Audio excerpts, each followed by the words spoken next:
You drop 5 million as a dowry, and she dumps you right in front of everyone. She literally said she'd rather give it to a dog than you. And honestly, you can't even wrap your head around how the original guy ever fell for a snake like her. The Mu family is nothing. Zero status. If it weren't for you being into Murong Shui, they would have been done for a long time ago. And in the original story, he chased her, got nowhere, then got played by the villain Ye Tian. His family went bankrupt, and Ye Tian personally ended him. But you just transmigrated into a loaded rich kid. Money, looks, everything. Why on earth would you throw your life away over this one toxic girl? You stand there saying nothing, and Murong Shui looks at you like you're trash. Stop playing it cool. I'm only gonna say this once. Stay out of my life. I don't recognize that engagement. The way you keep clinging on is honestly disgusting. Before she can even finish, you slap her across the face. You wanna break it off? Fine. Shut up about it. Who does this girl think she is? Like she's the only woman on the planet. Murong Shui clutches her swollen cheek. You're actually agreeing to break it off? You squint slightly, smirking. You got it. I'll bring the engagement papers to your place tomorrow. As you walk away, you feel a huge weight lift off your shoulders. Once the engagement is officially broken, you won't have to cross paths with Ye Tian, and your fortune stays safe. Next morning, outside the Mu family villa, you step out of the car with your bodyguard, Ah Fu. Right as you walk through the gate, a stunning woman with incredible presence is standing at the door, Murong Shui. Looking at her, you get why both the original guy and Ye Tian were obsessed. But right now, she's staring at you with pure disgust, a smirk on her face. Don't think playing hard to get is gonna impress me. Young nephew, come on in! Mu's father calls out from inside, clearly happy to see you. As far as he's concerned, you're a great son-in-law.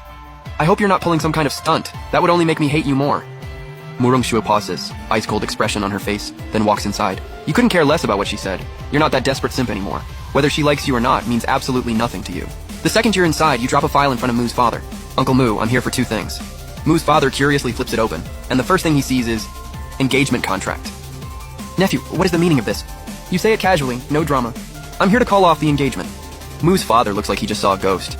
Even Murong Shui stares at you in disbelief. She genuinely didn't think you'd actually show up to do it. She feels a strange unease creeping in.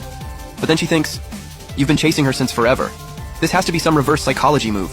A fake breakup leading into a proposal. She smirks to herself. Fine, let's see what you do when she actually agrees. Will you beg for forgiveness? Mu's father closes the contract and stands firm.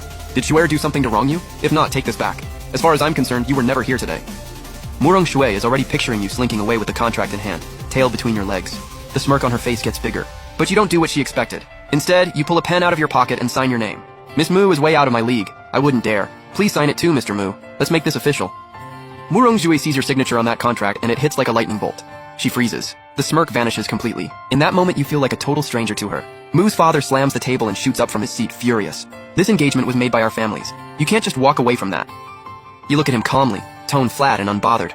Marriage should be a choice. I'm simply not worthy of Miss Mu. Think carefully. Once this engagement is done, don't even think about coming back. Murong Shui finally can't hold it in. She thinks, if word gets out that the Jiang family broke off the engagement with her, she'd be humiliated. Isn't this what you always wanted? Just sign it, Miss Mu. You put on your most innocent face.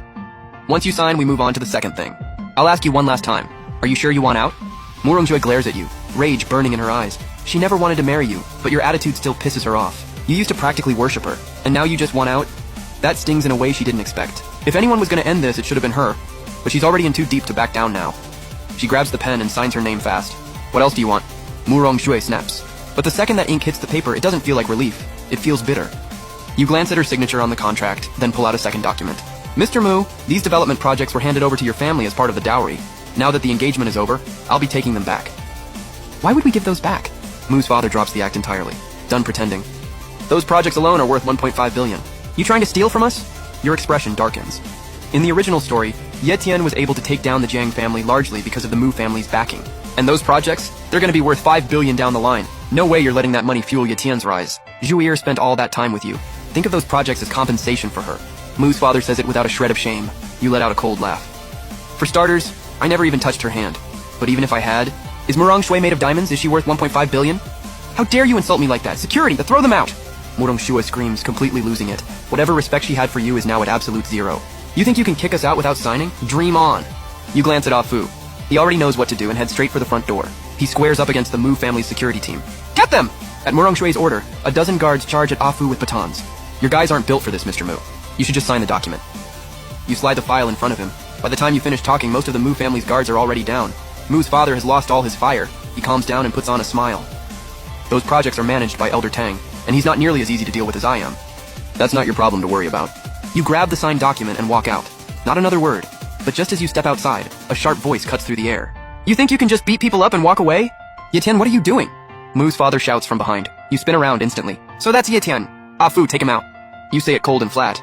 Ah Fu charges at Ye Tian, but even under heavy attack, the main character barely breaks a sweat. Within minutes, though, a good chunk of the villa's interior is wrecked. Mu's father looks like he's about to cry. Okay, enough, stop! You think this is a fighting arena? Mu's father yells, face like a storm cloud. Mr. Mu, your family's hospitality. I've seen enough of it today. You say it with full sarcasm, and walk out. Back in the car, Ah Fu hangs his head. Young master, I'm sorry. I couldn't finish him off. You wave it off like it's nothing. If the main character was that easy to kill, he wouldn't be the main character. Boss, where are we headed? Your secretary, Fang Linger, who never got out of the car, asks. You give her figure a once-over, tilt her chin up with one finger, and smirk. You know what it means to be a true playboy?